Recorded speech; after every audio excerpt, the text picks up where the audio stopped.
వెన్నుతట్టి ప్రోత్సహించే వాళ్లుంటే ఏదైనా సాధ్యమేనని అంటున్నారు సివిల్స్లో 172వ ర్యాంకు సాధించిన బిందు మాధవ్. ఎన్నో ప్రయత్నాలతో పట్టువదలని విక్రమార్కుడిలా విజయం సాధించానని వివరించారు. ప్రణాళికాబద్దంగా సన్నద్దమైతే సివిల్స్ సాధించడం సాధ్యమేనంటున్న బిందు మాధవ్తో మా ప్రతినిధి విజయ్ భాస్కర్ ముఖాముఖి.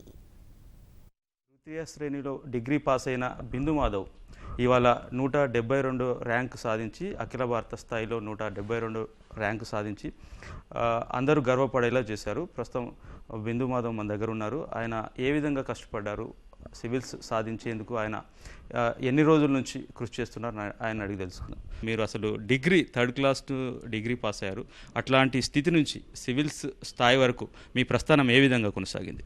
డిగ్రీ పాస్ అయిన తర్వాత మా శ్రీధర్ సార్ గారు, ఆయన వైఫ్ లక్ష్మీ మేడం గారు నన్ను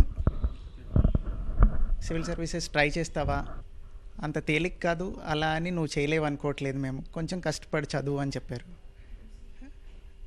డిగ్రీ ఎగ్జామ్ అయిన తర్వాత MCA లాస్ట్ ఇయర్లో చెప్పారు. అది చెప్తే సరే సార్ ట్రై చేస్తాను అని 2011 నుంచి ప్రిపరేషన్ స్టార్ట్ చేశాను. నేను ఒక స్టడీ గ్రూప్లో ఒక 10 మంది కలిసి చదువుకునేవాళ్ళం.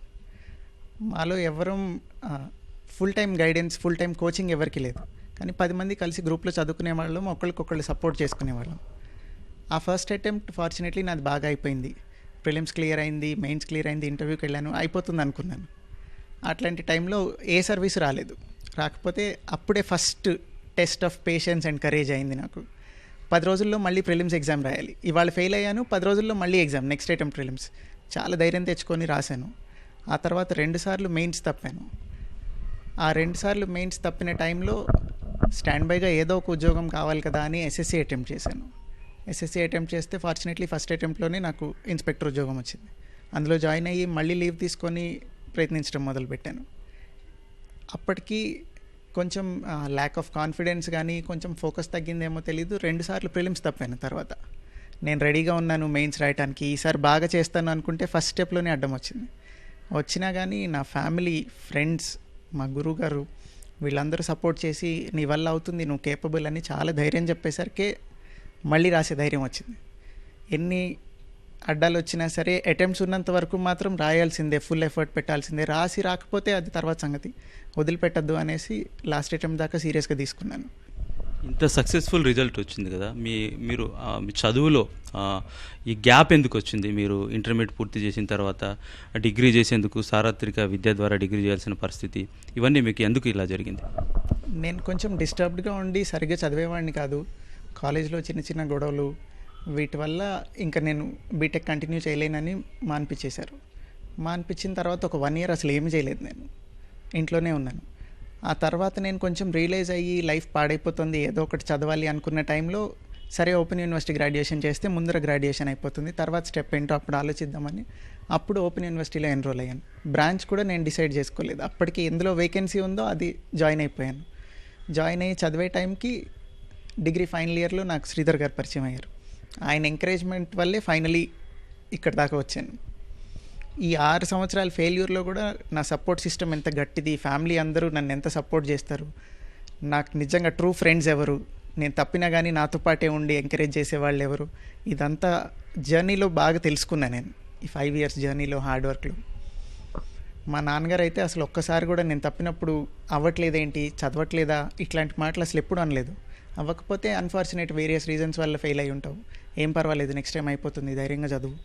మా తమ్ముడు, మా ఆవిడ అందరూ చాలా ట్రెమెండస్ సపోర్ట్. అసలు వాళ్ళందరూ లేకపోతే మాత్రం ఇక్కడ దాకా వచ్చేవాడిని కాదు. అది కంప్లీట్గా ఇన్నిసార్లు ఫెయిల్ అయినా ఎట్లా రాసేవని ఎవరైనా అడిగితే అదంతా నా ధైర్యం కాదు. వీళ్ళందరూ వెనకాలండి నీ వల్ల అవుతుంది, అది చాలా ఇంపార్టెంట్ లైఫ్లో. ఫెయిల్ అయినప్పుడు తెల్లారిపోతున్న లేచి మళ్ళీ కష్టపడాలంటే ధైర్యం రాదు. ఎవరన్నా అట్లా ఉండి నీ వల్ల అవుతుంది, నువ్వు చేయగలవు అని చెప్తేనే ఏమైనా కాన్ఫిడెన్స్ వస్తుంది. అదంతా వాళ్ళు ఇచ్చిందే.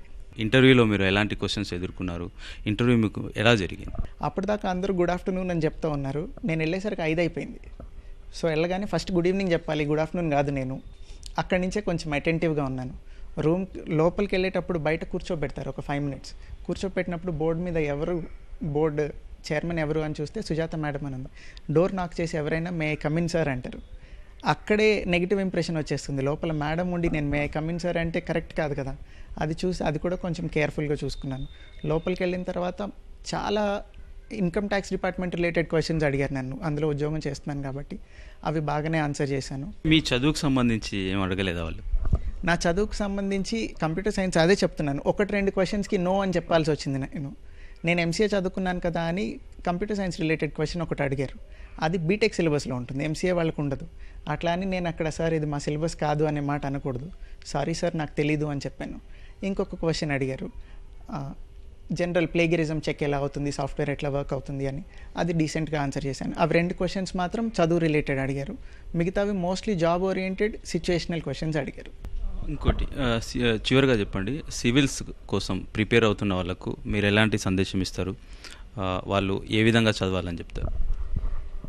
ఫస్ట్ దాన్ని ఒక ప్రాసెస్ లాగా తీసుకోవాలి. ప్రిలిమ్స్ పాస్ అయిపోదాము, మెయిన్స్ పాస్ అయిపోదాము అట్లా కాకుండా ప్రిలిమ్స్, మెయిన్స్, ఇంటర్వ్యూ 3 కలిపి ఒక హోల్ సిస్టమ్ లాగా ప్రిపేర్ అయితే ప్రిలిమ్స్ కోసం చదివిందే మెయిన్స్లో ఉంటుంది. ఇక్కడ ఆబ్జెక్టివ్గా ఉన్నదాన్ని అక్కడ ఆన్సర్ లాగా రాయాలి, అదే ఓవరాల్గా ఇంటర్వ్యూలో చెప్పాలి. సో దాన్ని ఒక హోల్సమ్ సిలబస్ లాగా చదువుకుంటే ఉపయోగం ఉంటుంది. ఫస్ట్ ఫండమెంటల్స్ బాగుండాలి, బేసిక్. చిన్నప్పుడు 6th క్లాస్ 7th క్లాస్లో ఉన్న సైన్స్, సోషల్ స్ట్రాంగ్ అయితే అక్కడి నుంచి కొంచెం బెటర్ అవుతూ వస్తే అప్పుడు సబ్జెక్ట్ ఈజీ అవుతుంది.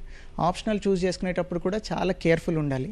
అనాలిసిస్ బేస్డ్ కొన్ని ఉంటాయి, ఫ్యాక్చువల్ కొన్ని ఉంటాయి, కొన్ని ఎగ్జాక్ట్లీ చదివి రీప్రొడ్యూస్ చేసే ఉంటాయి. ఎవరికి ఏది సూటబుల్ అవుతుందో అది చూసుకొని తీసుకుంటే కంఫర్టబుల్గా ఉంటుంది చదువుకోవటం. ఇంకొకటి, ఫెయిల్యూర్ అనేది చాలా రకాలుగా జరగచ్చు సివిల్ సర్వీస్లో. ప్రతిసారి స్టూడెంట్ ఫాల్టే ఉండకపోవచ్చు, చిన్న చిన్న ఫ్యాక్టర్స్ ఏవో యాడప్ అవ్వక ఫెయిల్ అవుతారు. అయినా కానీ హోప్ వదలకుండా దాన్ని చాలా సీరియస్గా తీసుకొని రాస్తే ఒకసారి కాకపోతే ఒకసారైనా వచ్చేస్తుంది. ఆ కమిట్మెంట్ ఉండాలి, పర్సివరెన్స్ ఉండాలి, చాలా ఓపిక్గా పేషెంట్గా ఒకసారి రాకపోయినా నెక్స్ట్ టైంకి రావాలి. విపరీతంగా రైటింగ్ ప్రాక్టీస్ ఉండాలి. రైటింగ్ ఎంత బాగా వచ్చినా కూడా రోజు ఆన్సర్లు రాయటం ప్రాక్టీస్ చేసి ఆ ఆన్సర్ బాగుందా లేదా అని నలుగురితో ఇవాల్యుయేట్ చేయించుకొని ఇంప్రూవ్ చేసుకుంటే ఉపయోగం ఉంటుంది. లక్ష్యం లేకుండా ఉన్న తనకు కుటుంబ సభ్యుల సహకారం వల్లే సివిల్స్ సాధించాలనే ఒక ఆలోచన ఏర్పడిందని, అందుకోసమే తీవ్రంగా శ్రమించి సివిల్స్ సాధించానని చెప్పేసి బిందు మాధవ్ చెప్తున్నారు. కెమెరామెన్ రమేష్తో విజయభాస్కర్, ఈటీవీ న్యూస్, హైదరాబాద్.